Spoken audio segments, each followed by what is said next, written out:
amadíssima esposa. Jesus manso e humilde de coração, fazei o nosso coração semelhante ao vosso, o nosso corpo e a nossa alma semelhantes ao da Virgem Maria. Com o vosso Filho, a Mãe Pia, abençoai-nos, ó Virgem Maria.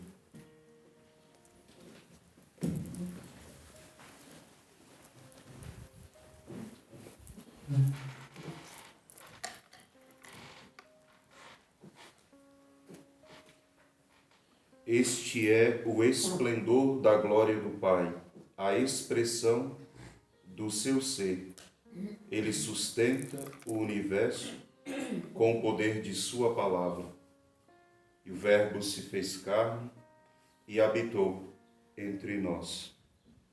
Filhos, Santo Afonso de Ligório, contemplando esse mistério, no prólogo de São João, ele diz que mesmo que Deus criasse 1000 mundos, mais perfeito do que o nosso mundo, mais belo do que o nosso mundo, ainda assim, esta obra seria infinitamente menor do que a encarnação do Verbo. A encarnação do Verbo é a maior obra, se alguém pode dizer isso, de Deus. E é uma obra que nós, para penetrarmos, tem que ser por uma permissão do próprio Deus. Que obra é essa? Ele diz, a obra do amor de Deus. Que para nós conhecermos o amor de Deus, de verdade, Deus teria que nos permitir, por quê? Porque o amor de Deus para nós é um mistério insondável, já que o amor de Deus não depende do nosso amor, então nós não podemos medi-lo, nós não podemos colocar nele nenhum tipo de padrão, nenhuma régua. Nós não podemos dizer que Deus ama assim ou Deus ama assado, que o amor de Deus é justo assim ou o amor de Deus não é justo assado. Ou seja, se Deus ama um grande pecador, né, que o mundo chama de monstro, e Deus ama esse grande pecador e ama um santo, nós não sabemos medir então como fazer para ter direito a esse amor de Deus, e aquilo que eu vou fazer vai agradar tanto que Ele vai me amar. Isso é impossível em Deus. Portanto, ninguém consegue penetrar, não é, esse mistério a não ser por uma permissão de Deus. Então, a única coisa que nós podemos fazer diante do amor de Deus é aceitar recebê-lo. Ainda que seja incomensurável, que seja um manancial que não cessa, se alguém não quiser receber o amor, não vai receber o amor. Se alguém fechar o próprio coração ao amor de Deus, Deus não vai obrigá-lo a receber. Mas se alguém abrir o coração para o amor de Deus, Deus dará, nessa tradução do Evangelho, diz uma capacidade. Tem uma outra tradução que diz uma autoridade de nos tornar filhos dele. Só poderíamos ser filhos de Deus por um excesso de amor dele, porque mérito nenhum nós temos. Nós passamos a vida inteira lutando para corresponder ao amor dos nossos pais biológicos, porque nós fomos amados por eles sem mérito nenhum, já que nós éramos criancinhas e só sabíamos pedir, e os nossos pais, por amor a Deus, nos amavam. Então, quando a gente cresce, nós queremos nos tornar dignos daquele amor, merecedores daquele amor. Meu pai me amou, minha mãe me amou, e eu vou amar. Vou cuidar deles na velhice, vou amar aqueles que Deus me confiar, porque eu entendi que eu fui amado. Nós passamos a vida tentando corresponder a esse amor, porque ao de Deus nós só podemos receber, já que ninguém seria capaz de corresponder. Então, aquela doutrina que diz que nós temos que dar conta de amar a Deus e que se nós formos muito santinhos, muito perfeitinhos, nós seremos agradáveis a Deus, essa doutrina ela não é católica, perfeitamente católica. Porque se fosse, o São Dimas, que é o bom ladrão, não teria entrado no céu, porque ele não era bonzinho. Ele roubava as pessoas, fazia o mal para as pessoas. Quem é que entra no céu? Aquele que se abre para receber o amor de Deus. É esse que entra no céu. Pode ser com 60 anos de pecado, pode ser uma criança inocente que morreu com 6 anos, santa, só entra no céu aquele que se permite receber o amor de Deus. Porque o amor de Deus não pode ser conquistado. O amor só pode ser conquistado com amor. O único que conseguia amar a Deus na medida era Jesus. Por isso ele precisava se encarnar. E se encarnando, ele poderia nos levar a amar a Deus, a nos tornar também filhos de Deus. Mas nunca o Evangelho diz que nós nos tornaríamos merecedores. Por isso tem uma carta de São Paulo que diz que quando nós ainda éramos inimigos de Deus, ele mandou o seu Filho para nascer entre nós e nos salvar.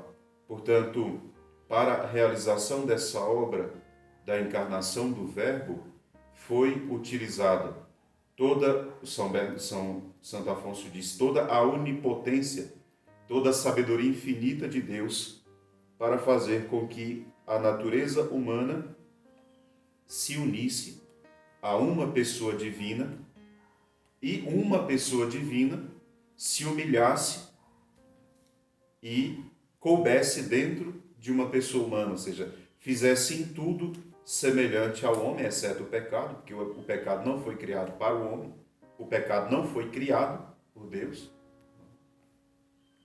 Então, Nosso Senhor não precisava assumi-lo. Nosso Senhor assume a natureza humana. E Santo Afonso diz, por que Deus faria conter a divindade na carne de uma criancinha, de um bebezinho? Ou seja, como que era possível um ser humano suportar a onipotência de um Deus na sua carne? Isso seria impossível, porque, na verdade, todos os santos, eles morriam muito cedo, a maior parte deles, porque eles faziam experiências tão profundas de Deus, experiências espirituais, que aquela experiência, olha que era uma experiência, fazia com que o corpo físico deles sofresse, e a maior parte dos santos morriam doentes, né? Sofresse fisicamente. Por quê? Porque o nosso corpo humano não é capaz de suportar a divindade. Nós não recebemos a divindade como o corpo de Jesus humano recebeu. Por isso, o Santo Afonso dizia, Deus teve que usar toda a sua infinita sabedoria, toda a sua onipotência para fazer caber um Deus dentro da carne humana. E não, como dizer, não fazer uma explosão, não é, naquele corpo. Cada membro, cada fio de cabelo de Nosso Senhor se torna divino, a pessoa dele, não é? Era adorada, era adorável. Por isso uma pessoa toca na orla do manto com um pouco de fé, pensando, se eu apenas tocasse nele, eu seria curado. O outro disse, mas se ele colocasse a mão em mim, eu seria curado. Jesus olhar para alguém, ou quando ele diz, olha para mim, ou seja, quando Jesus toca, quando ele olha para alguém, quando ele cospe a saliva, Jesus cospe a saliva e faz barro, lama, e toca essa lama no olho de alguém, esse alguém é curado. A saliva de Nosso Senhor curou aquela pessoa. Ou seja, toda a pessoa humana de Jesus. Por que nós, eu dizia para as crianças, beija o menino? Por que nós temos a tradição de beijar? E ontem nem fizemos no final da missa. Beijar a imagem do menino Jesus. E São Francisco, que beijava as imagens do menino Jesus, se sentia tão emocionado, não é? E que ficava tratando com ele como se fosse uma pessoa humana. Porque a pessoa de Jesus é adorável.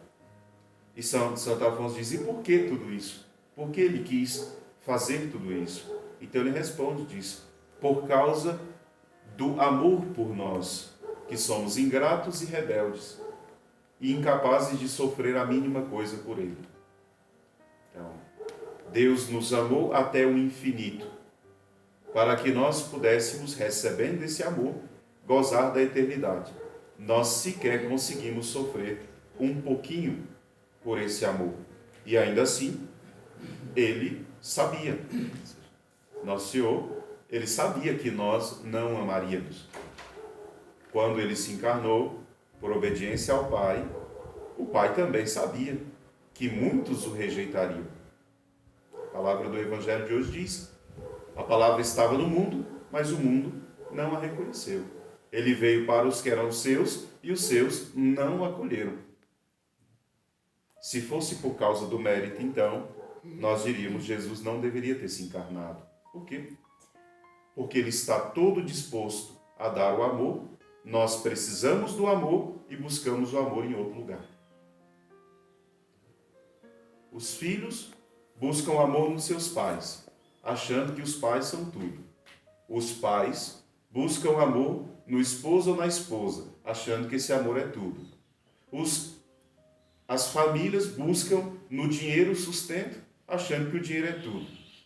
Deus se torna aquela pessoa que eu vou visitar uma vez por domingo para passar uma hora com ele, na maior parte do tempo distraído, e depois achar ainda que eu tenho direito a uma graça porque eu fui na missa domingo.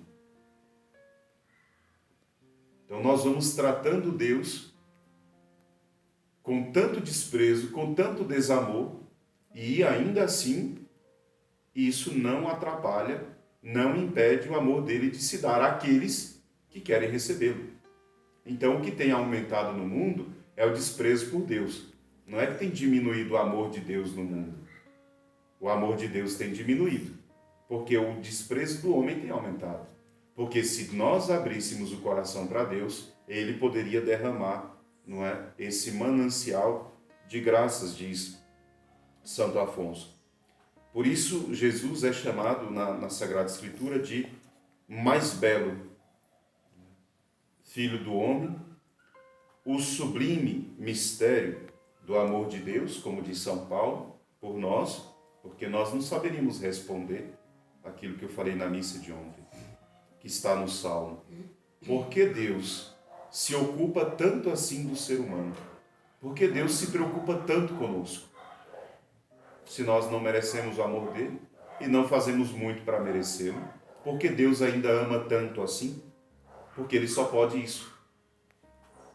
E tudo isso, nos amar. Ou seja, Deus pode e quis. Por isso São Paulo, como eu falei, diz: quando nós ainda éramos inimigos de Deus, ele enviou seu Filho em carne semelhante ao do pecado para nos resgatar da morte. Deus nos criou para si, como diz Santo Agostinho. Por isso nós pedimos a Deus, quando celebramos o Natal, que o Espírito Santo nos ilumine, pelo menos para que nós consigamos elevar um pouco mais a nossa meditação sobre esse tamanho amor de Deus.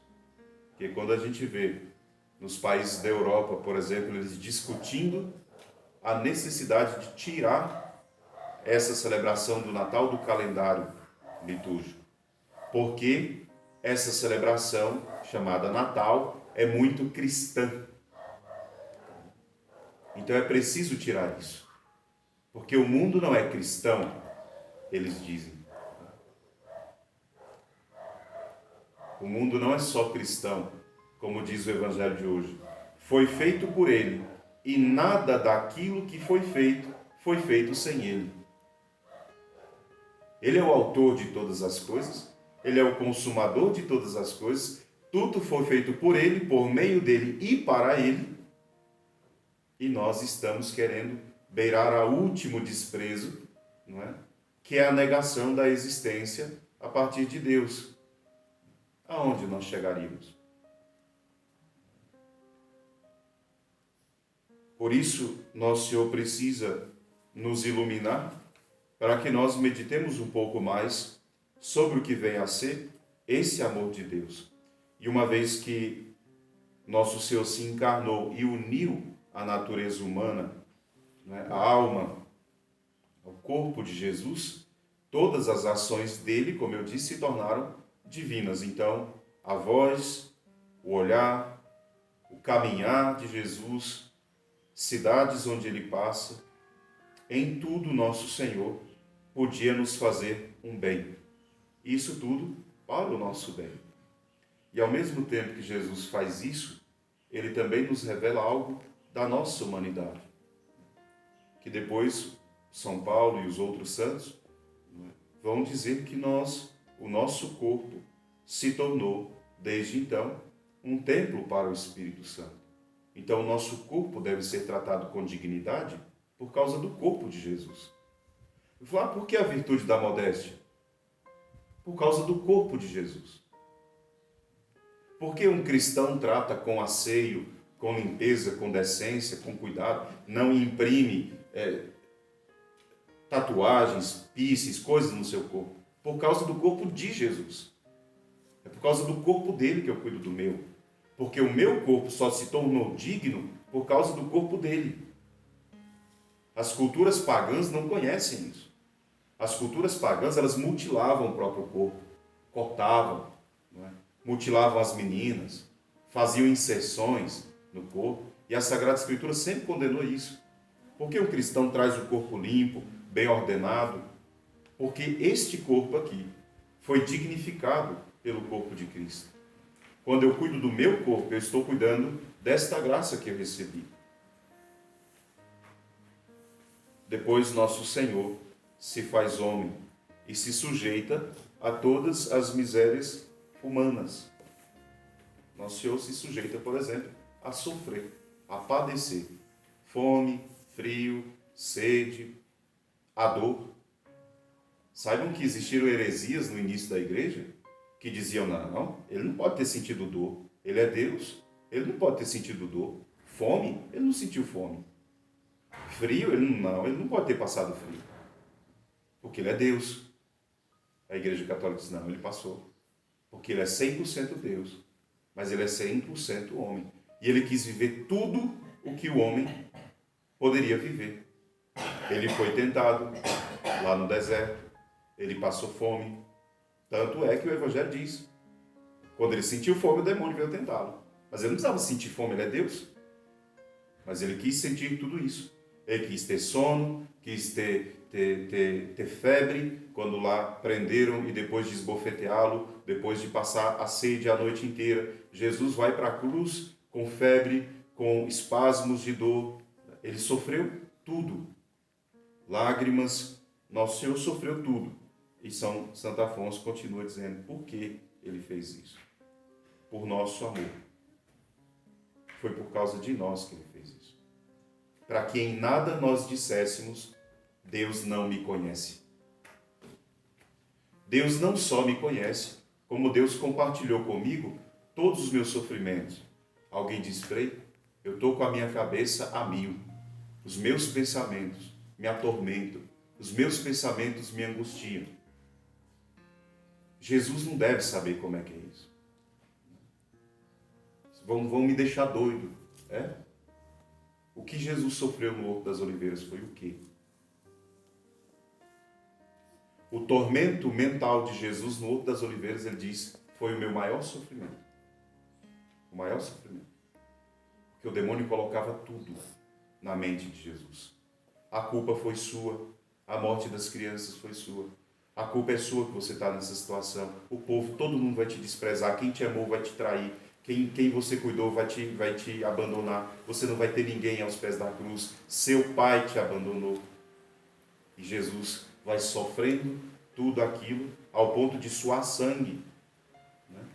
É a chamada agonia mortal de Jesus no Horto das Oliveiras. É uma angústia suprema, diz o Evangelho. Jesus sofreu o máximo que alguém poderia sofrer na mente. E sofreu por todos. Portanto, é infinitamente maior do que eu sofro. Tudo isso, Santo Afonso diz, por quê? Por nosso amor. Portanto, para nós sobra, Santo Afonso diz, a grande alegria de termos sido alcançados por esse amor de Deus, porque nós não merecíamos. Então, no Natal, nós só podemos dizer a Deus uma coisa, que é a gratidão. Obrigado, porque o Senhor me amou. Mas o Evangelho disse hoje, ele veio para o que era seu, os seus não o acolheram. São João Crisóstomo, meditando essa passagem, ele diz que nosso Senhor veio para os seus não com um interesse pessoal. Nosso Senhor não veio aqui para ser o dominador e o Senhor de todas as coisas, ou para uma glória pessoal. E tanto é que ele diz, eu não glorifico a mim mesmo.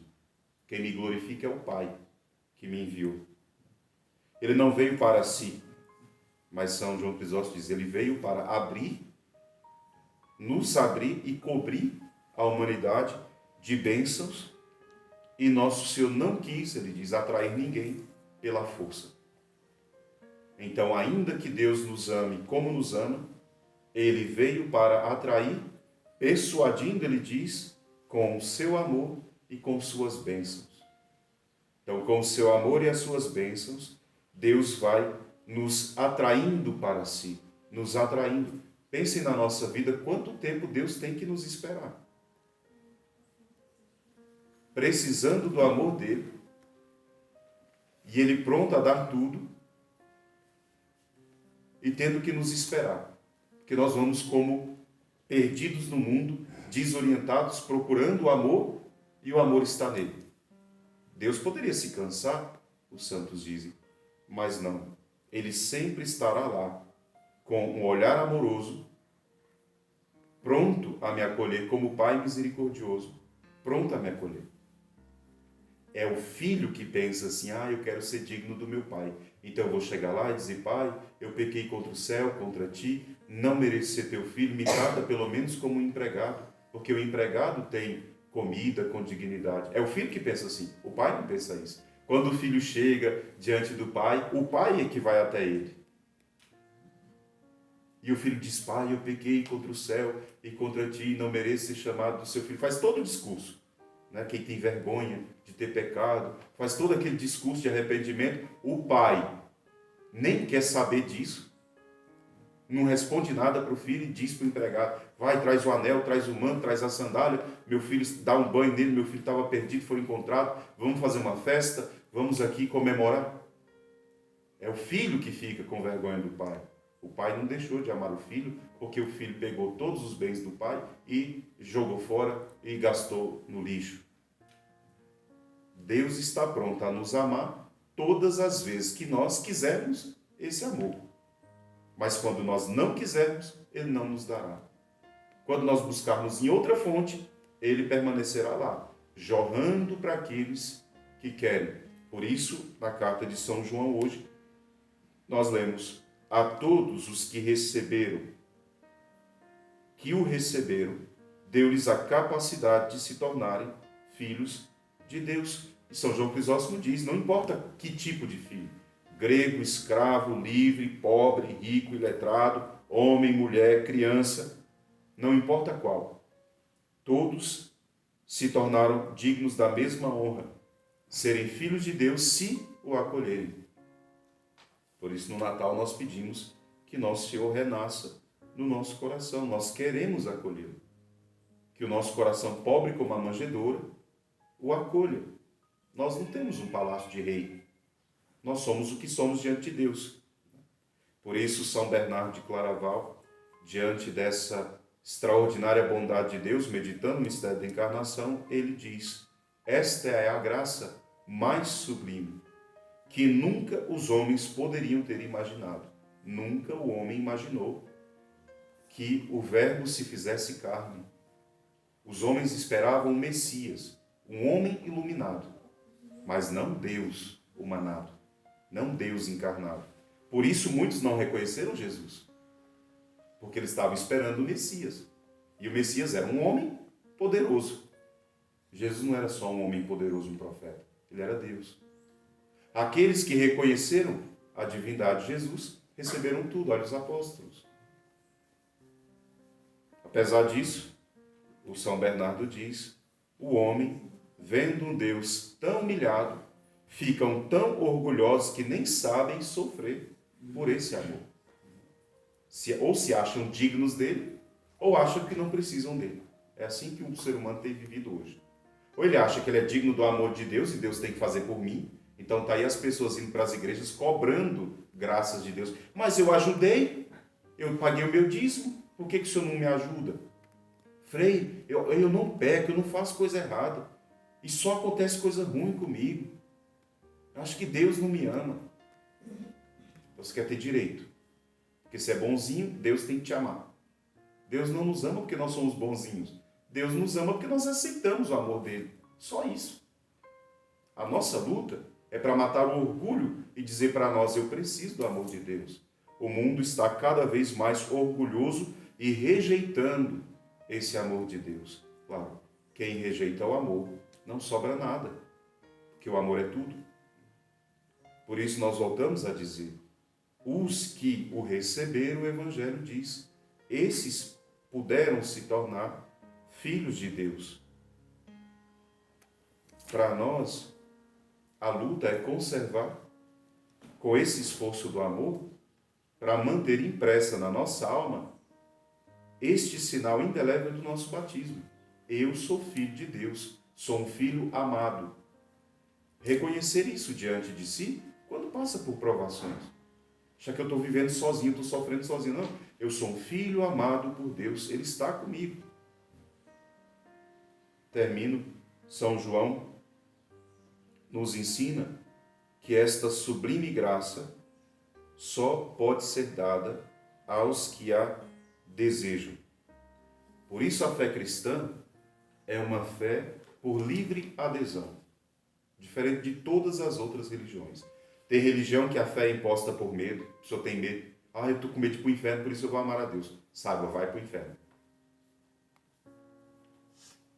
Se uma pessoa pensa que vai para a igreja porque está com medo do inferno, esse amor ainda é chamado de amor servil. Ele não é o amor de Deus, ainda. Pelo temor, nós podemos chegar ao amor, mas o temor não é amor. Por isso, o amor, diz a Sagrada Escritura, lança fora todo o temor. O amor de Deus é: Ele me deu a graça do batismo. Eu me tornei filho dele e me sinto amado por ele. Esta é a minha fé. Mas eu sou bonzinho, tem que ser bonzinho, senão Deus vai me condenar. Essa não é a fé católica. Tem religiões que a fé é imposta por medo, outras que são impostas pelas espadas mesmo, como a fé muçulmana. Outras são impostas por puras tradições, como a fé judaica. Eu nasci numa família judaica, então eu sou judeu. Mas existe judeu ateu também. Mas não pode existir um cristão ateu. Ou é cristão ou é ateu. Portanto, a nossa fé é a fé mais difícil de assumir. Porque ela você não paga, ela você não compra, ela você não tem direito. A ela ou você se abre e recebe, ou você se fecha e não recebe. Jesus quer de nós só uma coisa: que o nosso coração se abra para Ele, que nós voltemos para Ele como um filho. Não para explicar todos os meus erros, porque eu nunca conseguiria explicar tudo, mas para, voltando para Ele, receber o que Ele tem para me dar. Louvado seja nosso Senhor Jesus Cristo. Para sempre seja louvado. E a sua mãe, Maria Santíssima.